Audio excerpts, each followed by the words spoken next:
Hello friends, welcome back to another video.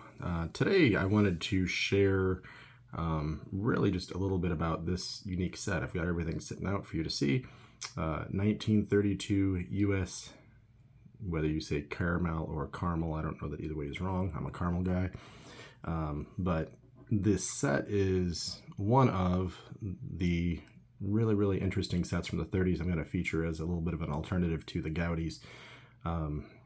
I think historically 33, 34 Goudey are kind of considered the sets. Diamond Stars is considered kind of the runner-up option, which I love Diamond Stars. But as I've been able to dive in a little bit deeper, I'm finding sets like this that I guess historically for the look, some collectors didn't really appreciate as much as they could have or should have. But I do want to talk a little about US Caramel today and just explain some of the reasons I think they're a really neat alternative to the Goudeys. And if you're fairly well into the Goudey collecting, this might be something to start adding into your collection. Those of you that have this probably know there's a few monsters in the set. It's a relatively small set. In fact, if I pick on Eddie Collins here, but if you take a look at the back of this, if I can get it to focus and then let me read it up close, there we go. There's only 32 cards. When I look at that, it's huge majority baseball, but not all. Bobby Jones, golfer, I believe Jack Dempsey, boxer would be a couple of the big highlight names. There's only a handful of non-baseball, so out of the 32, it's pretty easy to start.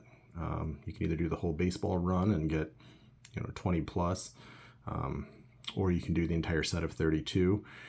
The challenge you'll run into is a couple parts. One, there is a Ruth, there is a Gehrig, and even the Cobb sell for really nice numbers, more than the Goudey typically is what I'm seeing, based on past sales.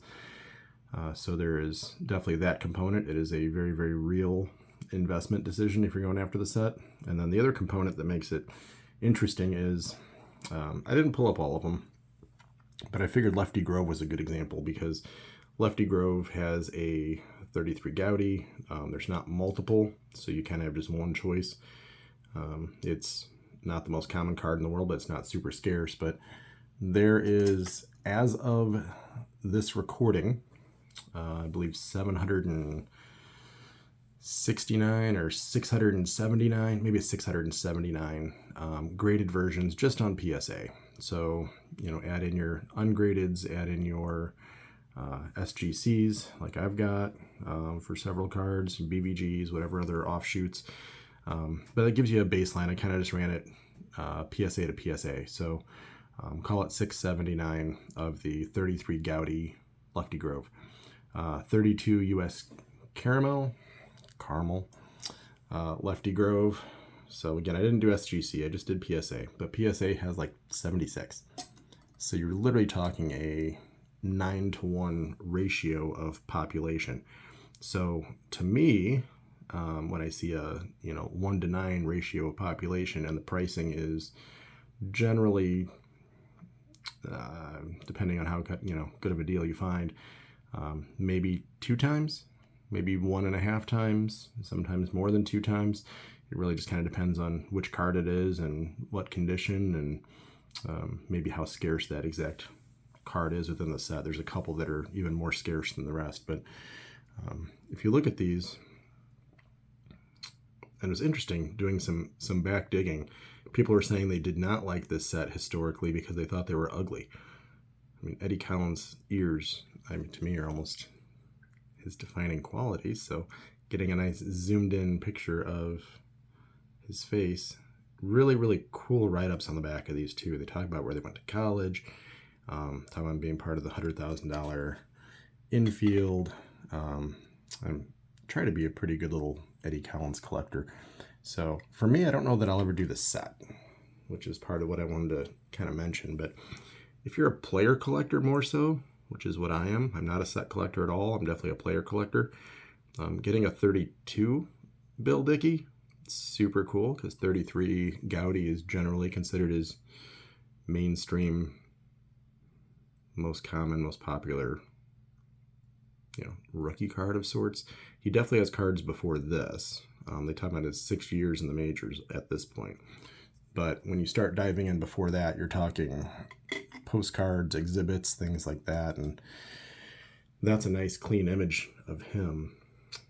Lefty Grove. I will share my Lefty Grove run. I do have, it's hard to do runs of guys when some of these cards are 50, 60, 70, 20 of the exact card. But let's see if I can get this thing to get into focus there. There we go. I'd actually like to go to his birthplace just as a place to stop. But the backgrounds and stories that they tell in these guys are really, really neat. I love getting just the backstory of who they are and a little bit of those kind of like trivial facts. This is one of the more recent pickups, Dickey as well, or two more recent ones for me, but Bill Terry was an auction. He's the last 400 hitter in the National League. So Ted Williams in the major leagues, but him for the National League. So again, I like the backstories. Tells a little bit, taking over as manager. I like these images. So as I started diving in and learning more about the set, to read that people were super critical of the images. I believe my Jimmy Fox card got a pour because there was a pinhole. So my pinhole collectors are going to just love that, because overall, especially at a distance, I feel like that's a pretty nice looking card. James Jimmy, and it's interesting with Jimmy because you see Jimmy spelled a couple different ways.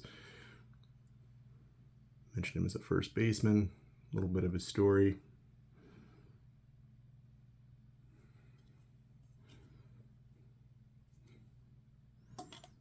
And then last, these are all really players I collected. So the way I really got into the set was just trying to get as many cards of these players. What's this one? 2MK. Fairly recently graded too. Yeah, MK is legit. So a couple things I like. I do like the images. I absolutely love, William Terry as Bill, James Fox as Jimmy. But I love seeing like Raja on there for Hornsby. I don't think you see that in print on somewhere between many and any of his cards. So definitely enjoy that. These always focus on the World Series, which is interesting. Back in the day, it was a lot less about your individual stats. But even seeing like Edward T. Eddie Collins, Robert Lefty Grove, William Bill Dickey, I like that. I think that's a really, really neat little feature of this set that you don't always get.